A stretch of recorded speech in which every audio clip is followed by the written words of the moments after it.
What's holding you back from starting or growing your business into what it can be? Well, if you're watching this, it's not a lack of information. What you're about to see is all you need to get motivated to start making waves. Do It For a Living details the journey of today's true players in their own words. Find out how they broke out so you can too. The time is now. The time is always now.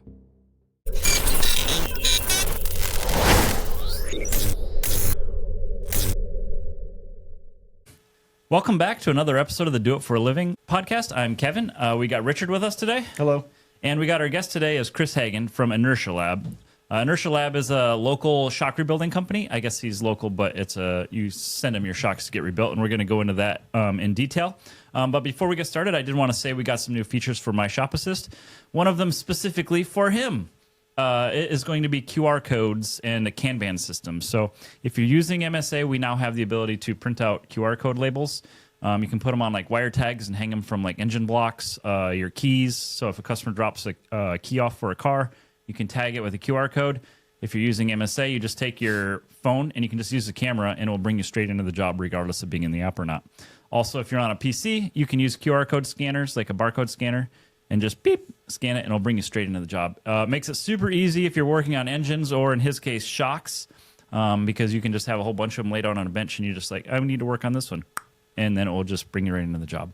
So that's a new feature. If you have any questions, I did make a video on how it all works. The printer that we used works really great. It's just a thermal, like 4x6 printer, and we got the labels and the stand for it all. It's all listed on the video that's listed on our website. So let's go ahead and get into the episode. So Chris, how are you doing today? Doing good. Good. So why don't you get started? What's your background? How did you get going into this industry of rebuilding shocks? I had a friend who worked at AST Moton back in, I don't know, since 2009 or something like that. I know. I bought a whole bunch of them. Yeah. And, I was in college working towards a ME degree, and I kept hounding him like, hey, that sounds kind of cool. Like, what, are you guys hiring? He'd always be like, nah. It's a really small company, nah. And eventually somebody left and he's like, hey, we're actually hiring. I was like, all right, sign me up. Hook and me that was my quote unquote internship, so to speak. But yeah, I basically went there and started as a tech, and it wasn't too much more involved in that. I just got better and better at working on them and using the dyno and sort of, just becoming familiar with the scope of what that was. I wasn't involved on the sales side or anything like that, although, that was a part of that whole business. And it was UTA. You were UTA, right? I was at UTA, yeah. And you did Formula SAE there? Yeah, for 2 years. Were you the suspension lead? No, I wasn't. What'd you do? I was just Ergonomics, on there. carbon? I was on suspension, but it just Okay. wasn't the lead at the time. Okay. Yeah. So that's kind of like drive some of your interests, or have you always been interested in cars? Oh, always, yeah, since I was like, Okay. before I could read. Right. Like all of us. Okay. Yeah. And so you graduated college from Formula SAE and engineering, I'm assuming, right? Yeah. And then mechanical. you worked straight into AST Moton? Or did you have any other day job or anything? Well, I kept, AST Moton kind of like, the guy running it, AST Moton moved on to somewhere else, and the guy running it did his own thing, and I was still working for him. Okay. So then eventually he decided, I don't want to, for whatever reason, he was just like burnt out because he had such a crash with AST Moton, and he was just like, I just need to go get a job, man. He was kind of checked out, and that was when I was still working at. I started working at Peterbilt before that happened, so I've had 2 jobs the whole time. As an I engineer never quit. or line work? What did you do there? An engineer at Peterbilt. Okay. Yeah, so I was still working with this guy the whole time, and so I was basically driving. I lived in Grand Prairie by UTA, drove to Denton, then. Which is a beating, by the way, for people not from DFW. Yeah, right up 35 the whole way, Yeah. and then drove to Plano, and then drove to Grand Prairie. Because that's where the shop was. It's a triple beating. Yeah, it was like 120 miles a day of just like absolute dog shit driving. It was terrible. But I did it, and then we moved the shop to... because you took over it. You Yeah, bought, me you and basically- another guy were part owners. So you bought the equipment from him because the business was too small to be selling as a business. It's just basically you just bought the equity out of it. And I think he didn't have like a thing rolling anymore. He just kind of he had come off the AST Moton bandwagon. He was trying to like see what he could do, and there wasn't much to sell at that point. Okay, so made it extra hard and. Yeah, so he was just worthless. like, how about this, like 10 cents on the dollar? You want to buy all this stuff? Because I got to get out of here. And I was like, that sounds pretty good, I guess. So we did, and the whole shop we kind of, it was just like a fortune of circumstance, really. And then, I mean, there's no one else he was going to be able to. He was going to have to do so much work to get rid of all that stuff. Whereas he could just say, here's a lump sum less than I want, but like, it's done. Yeah, super niche product, hard to sell, right? You're not gonna do what are those auctions for like a business liquidation auction? People are not going to be scrambling to buy the shock dyno, right? Well, actually, somebody did. You can find somebody to buy those since they do last forever. But nevertheless, we bought we bought all the stuff, and then we moved. Did you buy inventory, or was it just a bunch of equipment? There wasn't any inventory. The only inventory was just like random parts, and we did assemble a lot of that into working functional stuff later on because we were really scrappy at first, and just like that first. I think that first year, it was neither of our full-time jobs, and that first year we didn't even break 100,000 in revenue, so we were like, all right, so. And then we moved to Dallas, like over by Harry Hines, and it was a bad area. That's man. the super hood over there. Oh man, yeah. Right next to us, there were some people living in the unit, and they were definitely drug dealers. Killer dog. They were super nice to us, but like, it's just like a real gnarly part of town. And then we were there for a while, so I was still working at Peterbilt, driving to Dallas, and then driving to Grand Prairie. I remember. Second year, I think we started in 2015, end of 2015. And I had some like 95-hour weeks, just like killer. It wasn't always like that, but like when it was like on, I was just like, I was the guy who did the service, so I just did all of it. Yeah, cranked just on it. Powered through it. Yeah, and the whole time, like I said, working at Peterbilt. Yeah, I don't think I never told anybody I had this second gig until later. Select few knew. Very few. Yeah, and even then, it wasn't until later. When did you decide to go full time? So end of summer 2021. Okay. I was just realistically, I don't think the corporate desk job world, like I was struggling. I couldn't make it work for me, and it definitely wasn't working for them. And I was just like, I'm out. I got to do something different. This isn't good. They didn't have you revalving shocks for semis, did they? No. It was just got too boring doing what I was doing anyways. And not your passion. No. So I was like, well, it's going to be a lot easier and harder in different ways. Yeah. But I had saved up. I deliberately just squirreled money away. So I was like, okay, there's at least like a landing pad down there that's got some air in it. Yeah. So when I jump off of this thing, I'm not like just one month into it, and you're like mid-flight. Yeah. I can't pay the rent after 1 month, right? Yeah. I can afford my car. At least a year and a half worth of like if I don't like do anything crazy, then I just live modestly, I can really work this out. So and it took every bit of it. It all went away. And I was like, oh God. But it was like it was just in time where I could start paying myself just enough to just barely. I was like, okay, it's starting to take flight, and it took forever for me to get like. I mean, I'm still not like where I want to be, but like it's at least trending the right direction. So So when someone says like your car rides rough or it doesn't handle well, typically what does that mean? Is it a shock issue? Is it a suspension issue? Is it the coilovers? What is it?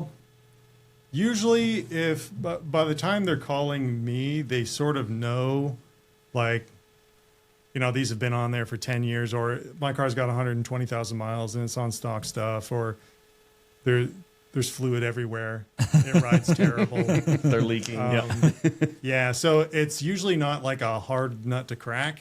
But yeah, it can be a lot of things, and it depends on what you've done to the car. I mean, there's all kinds of stuff that affect ride quality. But usually as you add things, you kind of get that incremental. Unless it's just sudden, or they buy a car that already had something on there, and they're like, I don't know what's wrong with this. I don't know any history on it. Okay, well, we should probably check it out. Like if it's expensive, but like, yeah, dampers are a huge part of that. I mean, you can have stiff springs, and maybe it's not as soft as you'd want it to be, but it doesn't mean it like rides horribly. Your core market, is it like just like dudes with like performance street cars, or is it all race car stuff? Like, is it off-road stuff? Is Mostly it only racing, like circuit racing. Okay. Then I would say, so I guess it depends on whether you're talking about the service or the sales side. But like on the service side, a great portion of it is just on-road trucks, like Toyotas almost. like pickup trucks? oh, Tacoma, 4Runner. okay. I've got Kings. I've got Icons. Like we're on Icons website as a rebuilder here in Texas, and we just get blown up about that all the time. Okay. Which Interesting. that's been pretty good. Then King as well. We did Fox for a minute, and that didn't. It's you just need a certain hookup with the parts. It's just they make so much different stuff. Okay. That once we get it, sometimes like the stuff that we get sent is kind of all over the place, and it can be rough. You have to call Fox, and then you don't get a discount on it, and then like it just costs an obscene amount to get parts and things. And, Okay. But anyways, I'm getting off track. No, you're on track. Core market. So yeah, on-road trucks, not even like the off-road boat, like race trucks or anything. And then side by sides is something I haven't gotten into, but I bet that would be big if I really did get into it. But it's like it's as different from circuit cars as motorcycles. It's just like it's a totally different world. You got to like totally dig into it. Do you mountain bikes? That's what I've always asked them. Yeah, I've asked them that a bunch of everybody times. asks me that too, but that's also a completely different world. Yeah. So it's not out of the realm of possibility. It's just as far as working on stuff, I think for where I'm at, I'm kind of a little tapped out on the service side. Sure.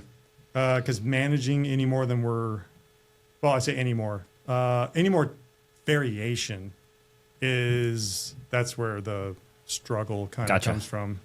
Keeping stuff on the shelf and just, but the sales side, it's almost exclusively performance street, like on the electronic stuff, and then circuit racing, like from the sales side, it's pretty much just that. Okay. So what's the difference between like a low end $1,000 coilover setup and a higher end $10,000 setup? What's really the difference? That's pretty hotly debated. Usually it comes down to where it was made, and like there's certain places that just certain factories that make like just like crank stuff out that Like made in China. Yeah. or I think there's some places in Taiwan too that are like make a lot of the like There's like 100 different BC brands of the and stuff like exact same thing, just anodized a different color, right? Yeah. sort of. Do they cut corners on quality usually when it's a product like that? I would say, well, 100%. And it's not because they like, it's not some like, haha, gotcha sort of thing. It's that like, okay, to crank something out that's that complicated for $1,000. And I know you can get like a Bilstein for, a set for like $400. But like after working on all this stuff and then looking into like, what does the supply chain look like and how do you actually machine this? And it's like getting a shock for $100 is fucking incredible. Yeah. Like, I mean, like, and it works, so it's like, so yeah, I kind of think it's the amount of attention that you can give cradle to grave of the concept design, the build, any kind of like, is there any leeway in specification? Like if you get a Bilstein off the shelf, like you can't call Bilstein and be like, hey, I want my B4 or whatever to be set up for this, and they're just gonna be like, like no, You're not going to get that. It comes off an assembly line where they make 1 trillion of them at a time, and it's like all automated and stuff. I don't know how they do it in the Taiwanese factory, but I do know, like, you know, labor over there is less expensive. Almost everything over there is less expensive. That like is like if somebody did the same thing on the U.S. side, it wouldn't be $1,000 anymore. You know, it'd be way more. Yeah. And maybe you find that, oh dang, these are actually more profitable.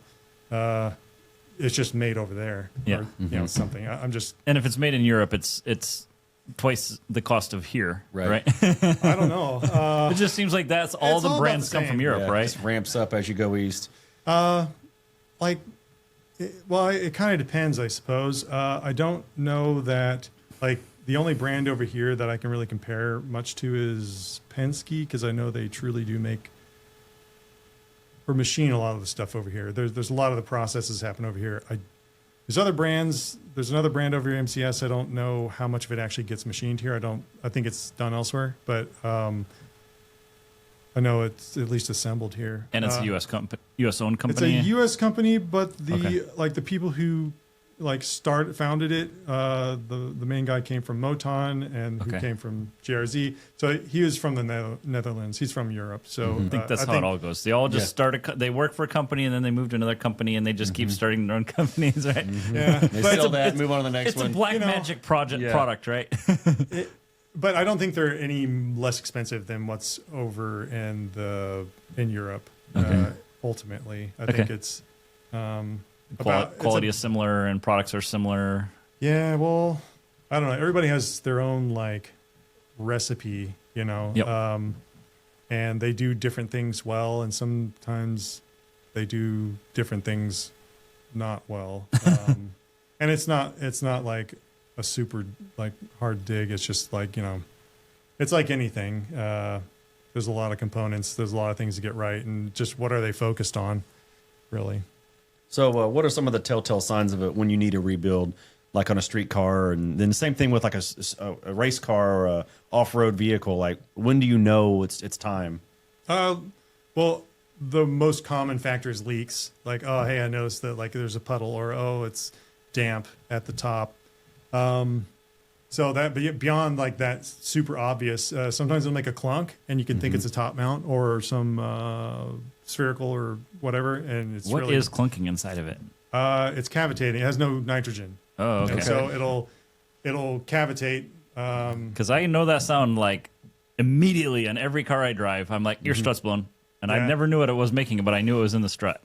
Yeah. Well, there's a couple of things that can clunk. Usually it's out of nitrogen and it's just clunking because it'll cavitate, and then when it comes back, suddenly it hits us like a wall of fluid, and it's just like bam. So then you know, there's and McPherson struts and stuff. There's bushings and bearings that act as kind of like the upper ball joint. Okay. So those can clunk back and forth if they get really worn out. And then top mounts, stuff like that. But yeah, I mean, as far as knowing when to rebuild, beyond the obvious noises and visual cues, just people say that the dampers will slowly degrade over time, and that is true. It's kind of it's harder to tell though. Okay. So mileage is an obvious one, or hours. Yeah. You know, that's pretty much Okay. that's where it's at. Okay, so what does a shock dyno do? How does it work? Walk us through, like, what are the nuts and bolts of it? More or less what it does, it's basically some kind of linear actuator, and it has a load cell and then a position sensor, and it's basically just a data acquisition device, like a piece of lab equipment, more or less. And you usually have some kind of software user interface. You program in tests and things like that, and Like ride profiles, like this is, You so can on many the more bumps over a advanced certain one. amount of time, or on most of the common ones, they're just like a Scotch yoke mechanism, which is just basically it produces a sine wave. That's all it'll do. So you just tell it how fast you want to produce a sine wave, and then at the peak velocity, it'll take a snapshot. Sometimes that's a common way to PVP way to look at them. and those are useful for their own purposes. And then constant velocity, you can look at the thing through the whole stroke and whatnot. So it basically just shows, hey, this is what the damper forces are doing. And the Scotch yoke ones, at least for like road racing and that kind of application, it's like it's mostly just to see that things are working correctly, more or less. You can derive a little bit from it as far as behavior of your car and stuff like that, but like for the most part, it's just to see that the shock is working. Do you dyno test all of your shocks, or just when the customer requests it? Oh yeah, before they leave, yeah. 100%. Yeah. And then you give them a report. What kind of stuff's on a report? Well, we used to give reports, and then I forgot why we stopped, but I remember there was some kind of issue with doing. It was either like it created, it just confused people. People didn't know how to read them, and educating everybody is a little bit difficult because everybody has their own experiences and comes back with different questions from different angles, and there's just like. You can never really fully satisfy everybody. You need to make a video on how to read a shock dyno and how to apply it to their own vehicle. There is that technical paper, and then link them all to the video. Exactly. there is that, but you also get a lot of people who are just like, well, I heard this. It's like the YouTube people or I don't know. YouTube mechanics. But like, it's like, dude, you need to just put this on your car. Just drive it. Please. We will give them out whenever somebody asks. We always have them. But like sending them out every time, it just seemed to create extra phone calls that didn't really help anybody. Okay. Like, oh, this is what I'm doing, or this is what this is doing. It's like, well, it's really just showing that these two things match each other. That's what the point of this is. It's like cleaning injectors. It's a match set now. Right. It's been done correctly. This is the proof it's been done correctly. Like they match. You're not supposed to derive too much more from a PVP plot than these match. And then you get, like I was saying, you get a lot of questions about people like, well, like what's the damping ratio? But this click or that click, I was like, well, you can kind of explain all this stuff, but like it caused so many conversations that like, it's like, I should probably just maybe not send these out. And do people ever send you like, hey, here's some logs of like our shock position or shock velocities through a race and say, hey, like, let's optimize around actual data? Or is it just like almost nobody? Well, honestly, like the circuit racing and stuff. Like exactly, it's like asking for a custom tune and giving them no like data logs to do anything with. Well, most of the time, most people have is like their own feedback. Yeah, personal, or they have a driver coach, and the driver they're kind of like they have their own feedback of from wherever it comes from. My spark plugs are black. It's running rich. Exactly. It dives too much. It's not the sway bar. But usually they have enough that they can give you sort of a guidepost for like, okay, I should probably ask them about this. And sometimes it's not always the shock. It's like, I'm like really, like, it's loose on turn in. It's like, I can't tell you how many times I was like, well, what are your alignment settings? It's like, well, I had it lined a couple of years ago, and it's like, man, like you got to get that ironed out, or it'll be like, they'll come up with all kinds of problems, but like sometimes it's not the shock, or it's not the springs, it's not any of that stuff. So, I guess to be fair, circling back, we stopped sending out more information than people were really asking for, to avoid just dead time from a business standpoint. It's like, I don't think anybody's really getting anything out of my explanations of what the dyno is, or they're still confused. And then I've just spent 30 minutes on the phone. And nobody's. And every single set of shocks you send out, you have the same 30-minute conversation. That's a lot of time, right? Yeah. Or even if it's every 5, it's like, man, I need to find a way to get away from the phone about this. And the people YouTube video, man. That's who really need it, then we'll send it out. It's no problem. Or our previous video with Alejandro and Pablo talking about TikTok. You need to make a TikTok of every shock you dyno, and then you turn it into a marketing scheme. Yeah. When you're dynoing a shock, you'd be like, hey, this is what we're looking for. We're looking for these numbers. You make a 5-minute or a 50-second reel about it, that's what you should do. Done and done. Like the wheels are turning. Yeah, exactly. Exactly. Okay, so I actually wanted to ask you, like, you were doing simulations on this stuff early on. Is that like the simulation of suspension in order to understand the results you get from the shocks, or is that not really tied in together? It was to form like guideposts for how I did things when I had too little information. Okay. So I don't really do any of that anymore because I more or less learned what I could from it.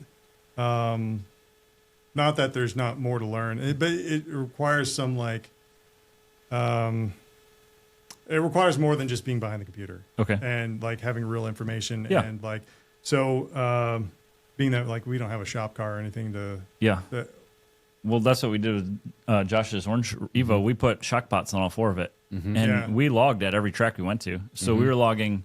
The only problem with it is we learned that you need very high frequency loggers. wasn't fast We were enough. doing it like 100 hertz, and it wasn't enough resolution. So you could get ride heights at speed, so you could see like, oh, our wings are producing downforce because it'd squish them. yeah. But yeah, when you hit a curb, you're over and up that curb, and like it's only 2 like samples on your log, and you're like, okay, well, like how far did the Yeah. shock move? I don't know, you know.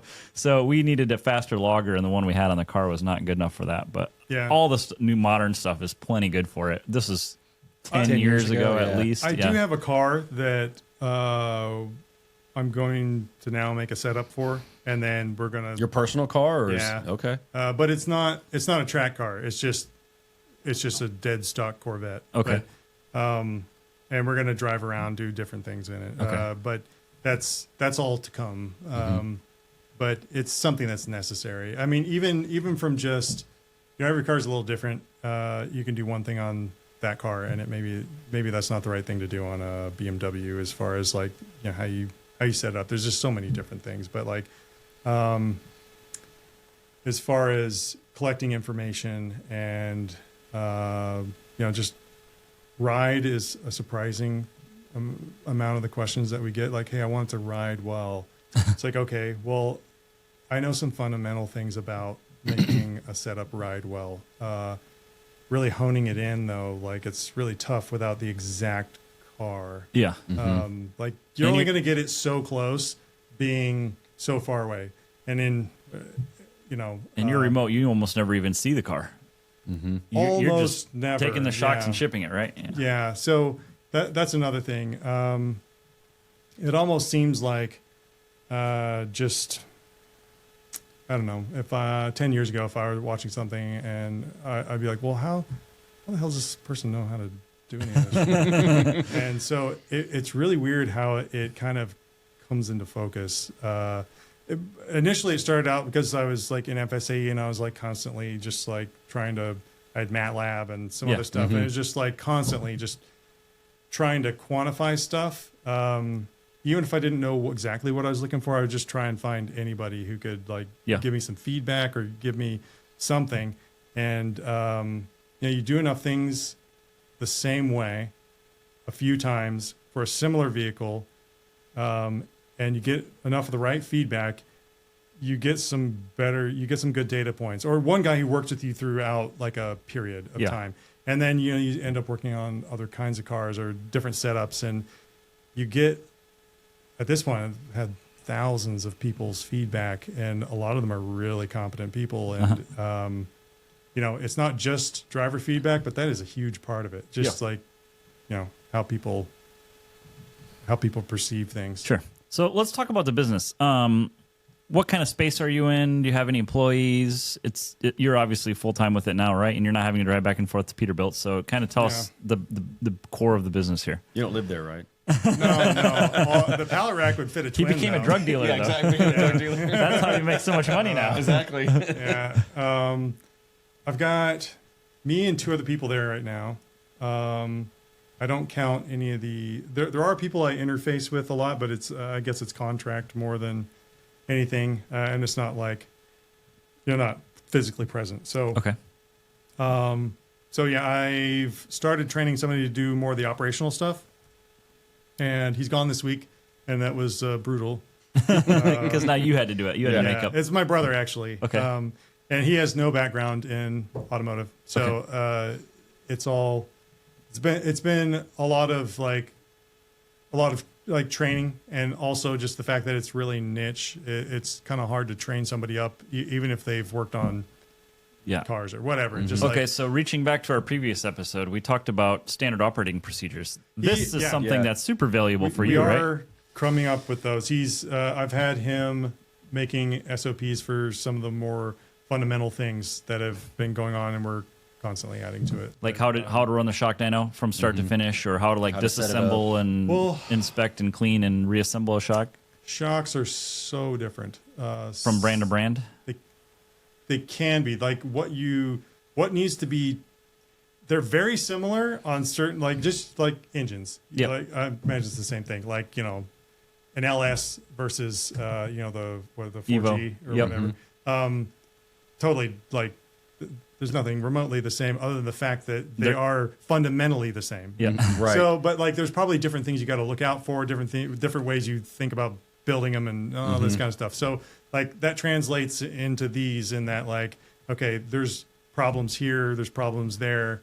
Sometimes within the scope of a brand, they have 4 or 5 products or whatever, and they all have different issues or what have you. SOPs for that I found really difficult, other than very fundamental, hard key points. Okay. But as far as running the operations and billing people out and how to ship things, what's the intake procedure, what do you do inspecting, documenting, you have a QR checklist. codes on your tags. That's kind of what our QR focus codes, is. The flow in and out is basically what we've been focused on, not specifically the details. So walk us through a typical workday for you. What are you doing when you come in? You're managing it. It sounds like you're not rebuilding the shocks anymore, except for when your guy's gone. But yeah, I would say, for me, I come in and every day is different. Every day is still different. I'm trying to make it as similar as possible for the people who are there.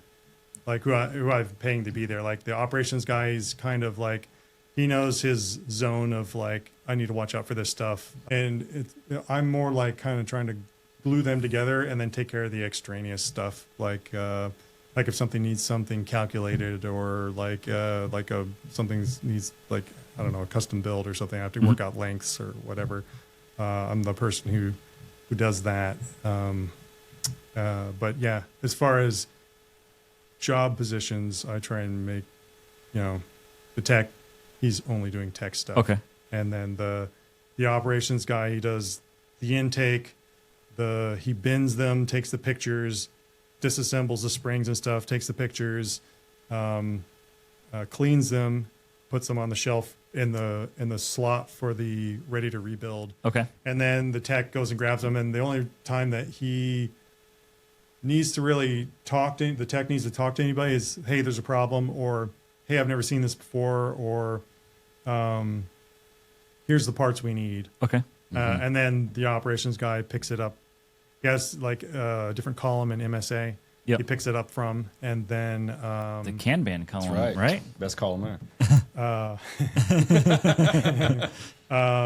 And then he places the order, and that's where a lot of my time goes. Is okay, I've seen so many thousands of shocks come through there, and so it's okay, I've seen this 18-year-old shock. I know that it's a different shaft, even though it looks the same. It's different than these others, and we got to order it.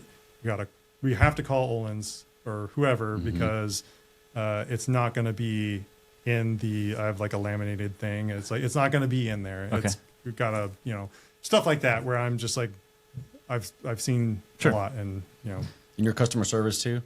So you're all the Yeah, I answer the phone. customer facing. You don't have somebody you're running your front office. He's an for all AI that. agent named Claudia. Claudia.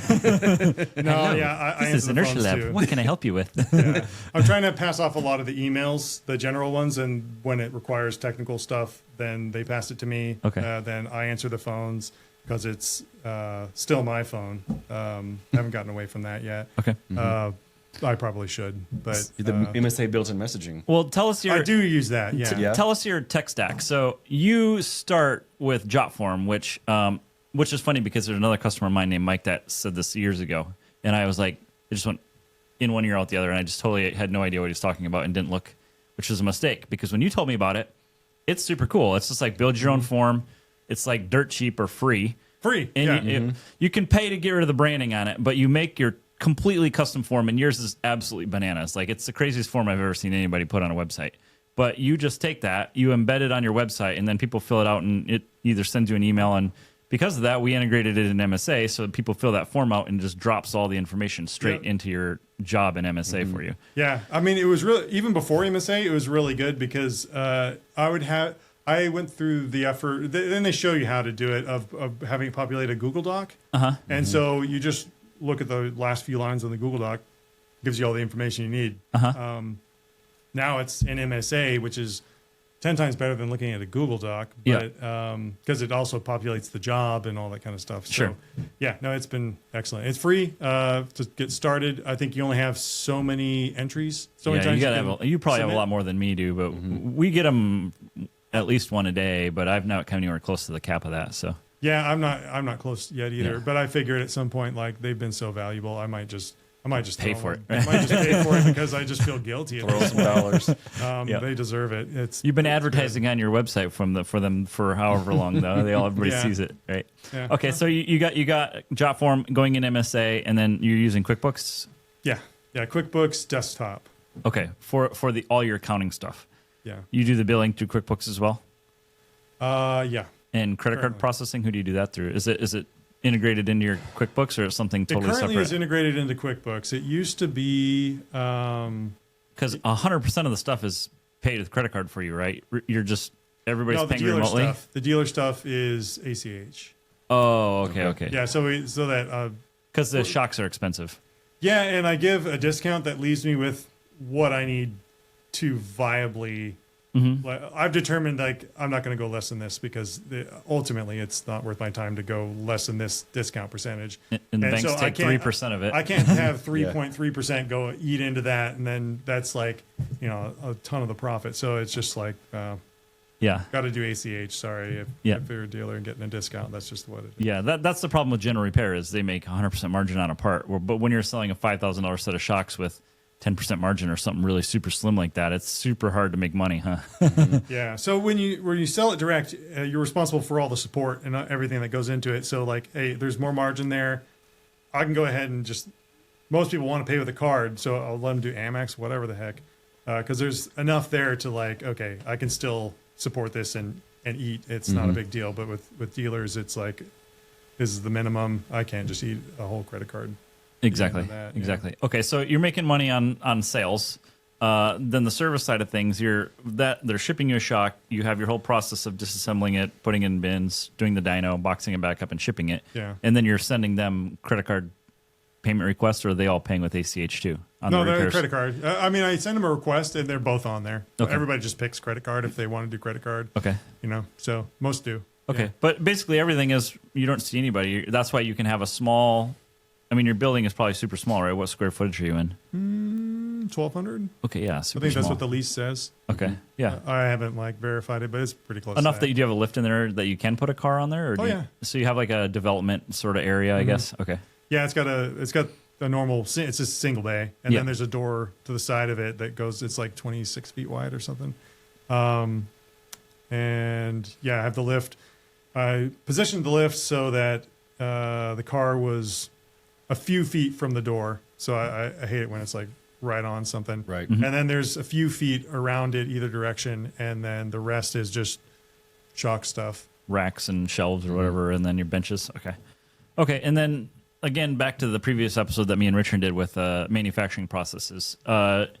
Do you incorporate any of those other things in there, like the 5S, shadow boards, bill of materials for the products you make? Do you handle any of that sort of stuff? Back when we made top mounts and stuff, I was the one coming up with the bill of materials, but it's a pretty short list. It's Okay. like maybe 10 things or whatever. Okay. But on the 5S, like it wasn't deliberate it just kind of sort of happened where when I was the one doing all the shock work, I had a pegboard in front of me. I had exactly the tools that I used the most often, and then I had like a deck. Like I put just like it was like just like a fence post type piece of wood there, and I had specific things on it, and I never had to take 2 steps to grab a tool. Okay. And it was right there. Your spaghetti diagram was really tight. Really good. Yeah. And so like, and then I had like some of the beneath the thing, I had like seals and stuff that I used the most common.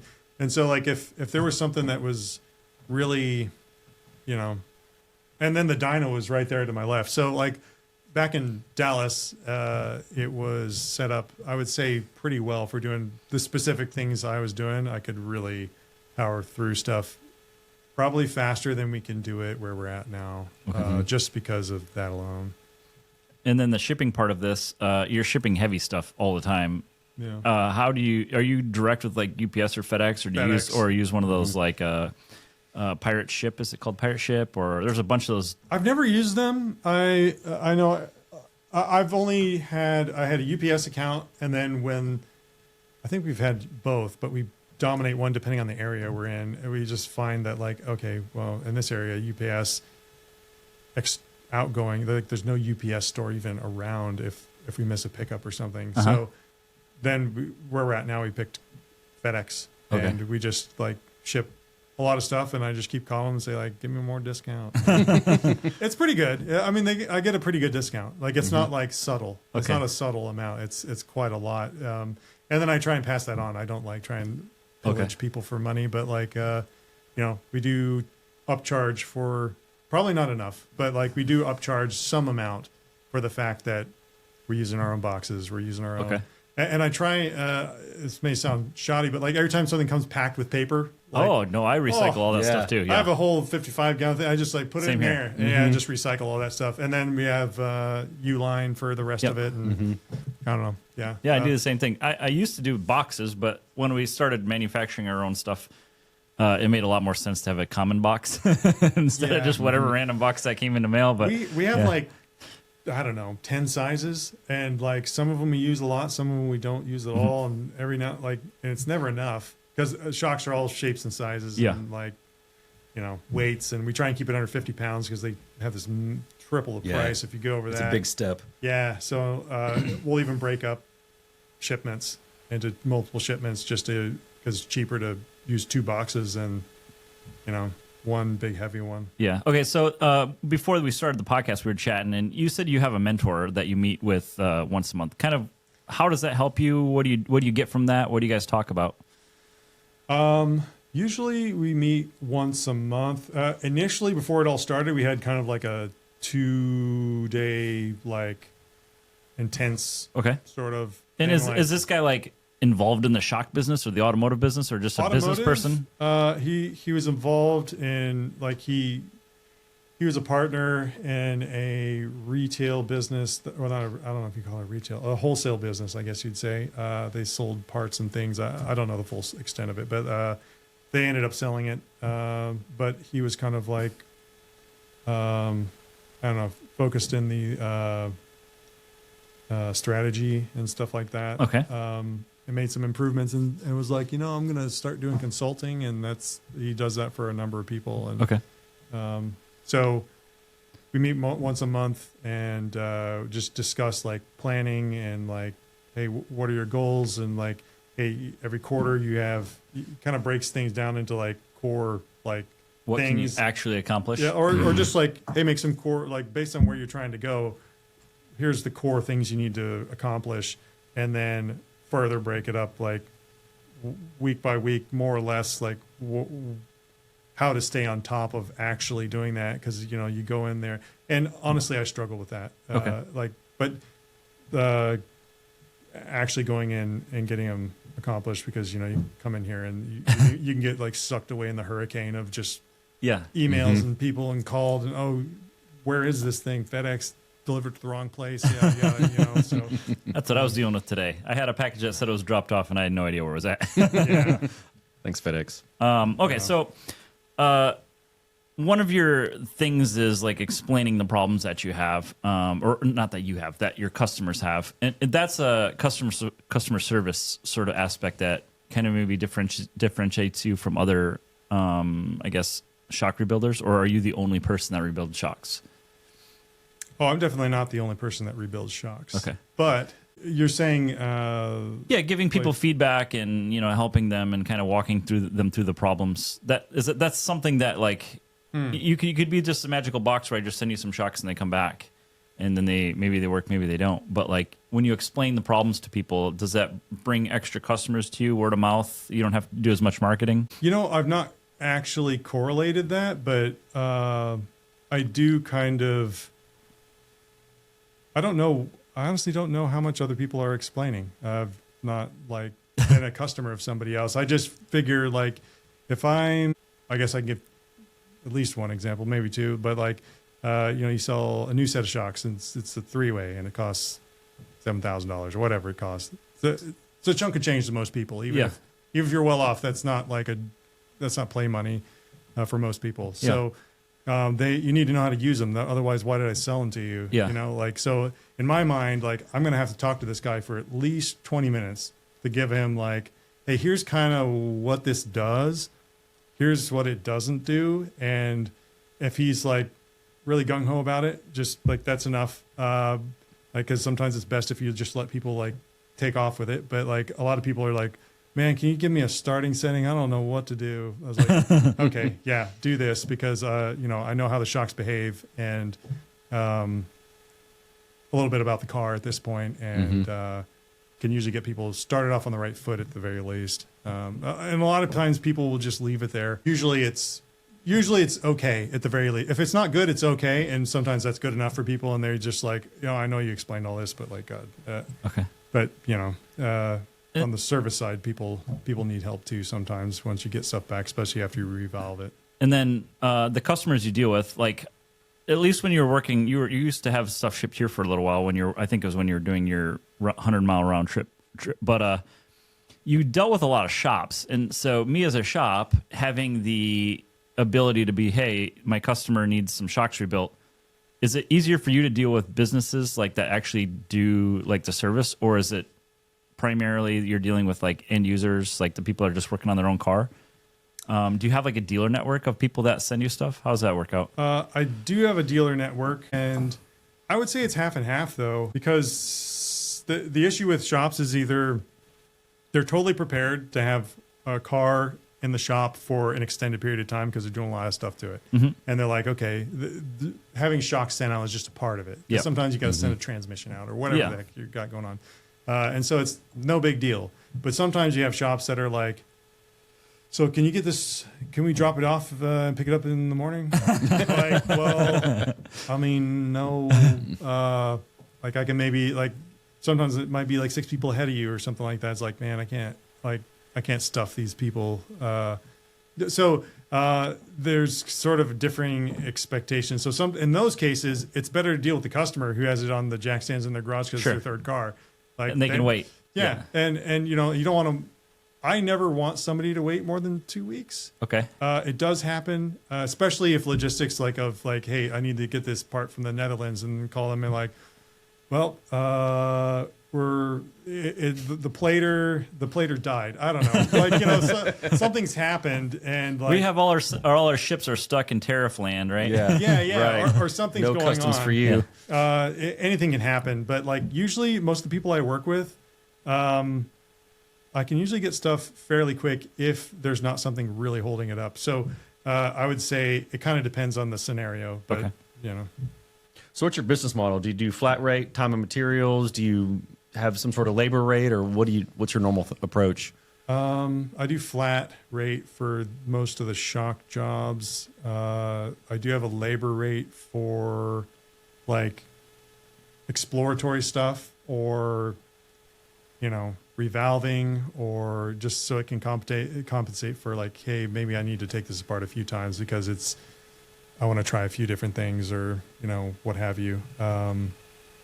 But yeah, the shocks, I've come up with a set amount because it's just too confusing to say I'm going to charge you this much for this shim and this much for this much oil, and there's just so many parts getting replaced, and sometimes they're all a little different, and I'd rather it just be as similar as possible because it's not too far from accurate anyways. So You turn down work?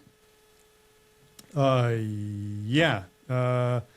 We have gotten shocks that, Made in China shocks. Yeah. The $400 Taiwanese shocks that no one wants. I mean, The $100 Bilsteins. It's mostly down to we can't get parts, or like even if we could research and find the correct seals or a functioning seal, we made a custom seal assembly for a BC once, but like it just wasn't worth it because like people usually if something's less expensive, they just buy another set. They don't want to deal with what it really takes to do a good job rebuilding something. They just want like, oh, you're going to replace like a rod seal and not even look at the rod and then just slap new oil in it and send it back. It's like, well, that just puts me at liability. So yeah, there's all kinds of stuff that we don't work on just because parts access isn't easy, because from a business standpoint, that's the only thing that makes sense.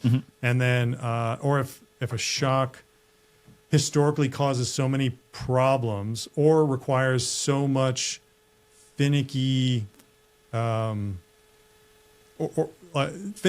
really finicky, or there's like 3 variants and you never know what you're getting, and it always requires like there's 17 points of like why it might be doing this on the dyno, and it's like we just got to throw parts at it, and they come from overseas, and like this isn't gonna work. So there were certain shocks that we had to just say like, yeah, we got to be done with that. Send them to the doesn't manufacturer if they'll rebuild them, right?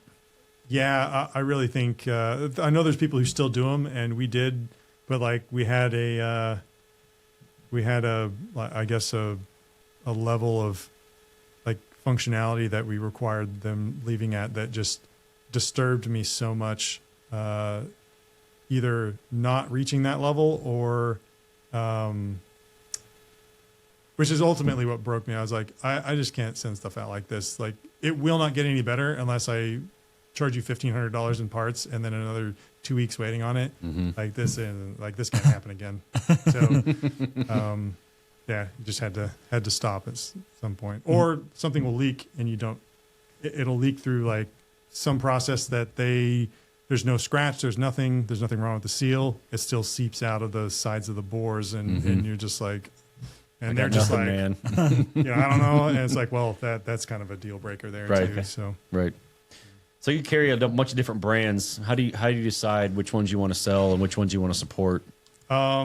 everything we sell, we service first, or at the very least, we need to see the insides, or have some experience servicing them concurrently, and then we're really careful about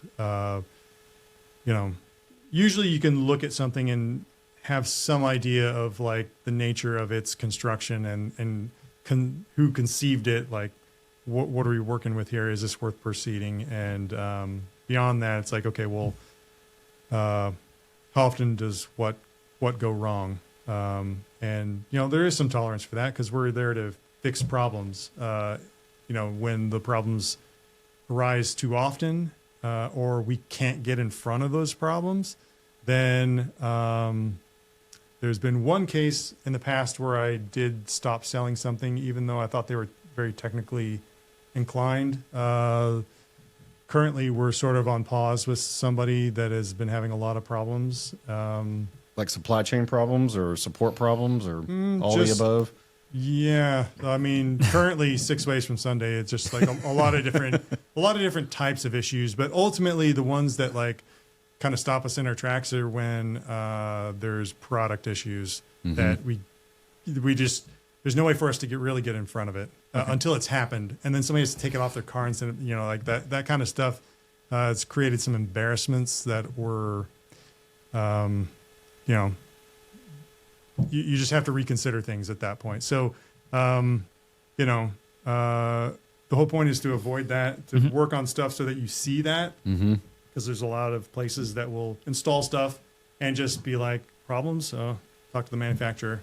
not my problem. Right. And I think if you make all the profit from $7,000 sale, you owe somebody 30 minutes. Right. If nothing else, you owe them a little bit of time. What percentage of your sales are like actual new product sales versus repairs? What Do you know? revenue wise? Yeah. Oh, the revenue, just because new shocks are so much Expensive. more expensive, it's at least 4 times the Okay. the rebuilding. Yeah. Just because rebuilding is around about 1,000 or maybe a little more depending on what it a is. single set of shocks can be 7 or 8 or more, huh? Yeah. Yeah, some of them are in 5 figures now. It's like becoming a thing. Man. Wow. Whereas before it was like that was unheard of. Like when in 2015 or whatever, nothing was $10,000, and Right. now there's stuff that's $10,000. People are buying it. All right. Okay. So, looking forward, the industry is kind of moving into like electronic shocks, I guess.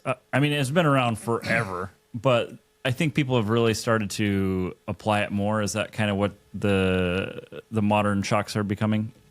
I think it's more popular on the factory or the street car stuff. Okay. Because the factory cars are coming with it, and that's typically the more expensive setups are the electronic ones, and the controllers kind of go with it. So that makes all the difference in the world. Like when you have just like the factory setup designed for the factory controller. They are designed to work together. Yeah. And some people would say, hey, they don't work as well as I want. That's why I'm looking for aftermarket. You put an aftermarket shock on there, and maybe it doesn't do what you expect. And so it's like, okay, well, is the shock bad, or is it just not being controlled appropriately?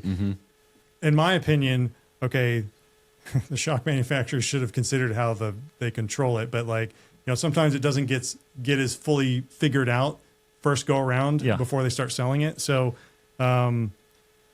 which is not good. But all that to say, the controller has as much or more to do with performance at that point than even the shock. And some of the factory shocks now are better than they ever were. Do you ever work with aftermarket controllers to like a standalone controller? Like we interviewed a guy a while back that he had some shock stuff. Is that something that you ever worked with? Yeah. There's aftermarket control. Some of the manufacturers do it. I know Tractive has an aftermarket controller. DSC has one that integrates with the actual like the can in the factory car, which is what makes them unique. Is that the rest, like the manufacturers, have standalone systems. Okay, because the one we're most used to is the Tyne dampers. All the Evos come with the little they just spin controllers. knobs. They were terrible. So bad. No, this Little controls like speaker wires going everywhere. Yeah, I mean these control a proportional valve, Internal like to the shock? solenoid valve inside the shock. Yeah, so it responds reasonably quick to inputs, and it's So like half as amperage cool based. as the Tyne ones then. Yeah. Half as cool because it didn't adjust No the one's knob. that cool. Yeah. There's no knob. Yeah. You don't have servos. I'm not talking to you, man. Yeah, They're not 32-way adjustable coilovers. no, it's infinity way. Yeah, it's just a wire coming out of the end, which honestly kind of sucks sometimes because they get broken in shipping all the time. Yeah. And, or somebody bumps something and then It's done. dead. And nobody really does aftermarket MR dampers, right? That's really not a thing. They're quite heavy too, I think, right? MR, no. Magnetorheostatic ones. No, I think that's just, Cadillac thing. The OEs. yeah. Okay. But I don't know. I think there's probably a number of reasons why they don't do it. I'm not even going to bother speculating. But like they do respond really quick. Yeah. So it's just it's not if you can get one that actually works well. It's just usually they come in like really soft cars, so Okay. they're not Yeah. Okay, so then what trends are you seeing in road racing? Is it just 2 ways, 3 ways? Like what's something that you typically are selling people for racing? I think people want they're either And what is the difference between a 3-way and a 2-way anyway? 2-way's rebound and compression adjustments, right? What's the 3rd way? typically it's another compression adjustment. So it's like the rebound is basically a orifice of some sort, Yeah. whether it's a needle seat or just a hole Shim that, stack. that changes size of the gap that Yeah. oil can pass through, more or less. On the compression side, usually, if it's on a canister, which is the most common, because there's a lot of different styles. Which is of all external this. reservoir, right? Yeah. So there's a lot of different styles of this. This is the most common. There's a can with two knobs, and one is high speed, which is really a misnomer, and then there's a low speed, which the low speed is just it opens a gap. Okay. Like a needle seat, whatever the case may be, and so it allows the high speed valve to be bypassed. Okay. So if you have high speed turned all the way down and you think you're adjusting anything when you turn the low speed, you're doing nothing. It's all blowing off through the wide open high speed, or it'll raise 10 psi and that'll dump off. So it's basically just high speed is how much pressure do you want it to build before it opens? Okay. Because it's usually like a poppet valve, something simple in there. Sometimes there's shims, like Penske's have shims, but more or less it's the same concept. And then the low speed is bypassing the pressure that is built, so you can tailor how the low speed rate of the damping. Okay.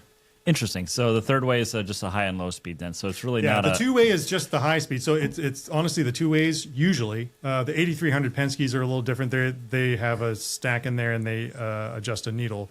There's some others that are different, but like most of them are the two ways. It's just a poppet valve. It's just like you're just smashing a valve shut with a spring, and then once it reaches a certain pressure, it'll pop open. It's like the most crude thing in the world. The three-way is the way to go when you can. People, you can roll an oval down the hill, but you'd rather it be round, right? Yeah. So people will say, well, you can make do with a two-way. Two-way is good, but like It's better than nothing. Yeah, it's better than having no control sometimes, but there's probably better ways to do it. Or like the Penske 8300s, with the low speed and it has a set high speed rate. It's probably a little bit better. Okay, so what's next for your business? We had the website launch earlier in 2025 in April. Okay. And that got built up, and so we're going to be focusing on utilizing that. Is it built on a platform like Shopify? Shopify. Or okay? Yeah.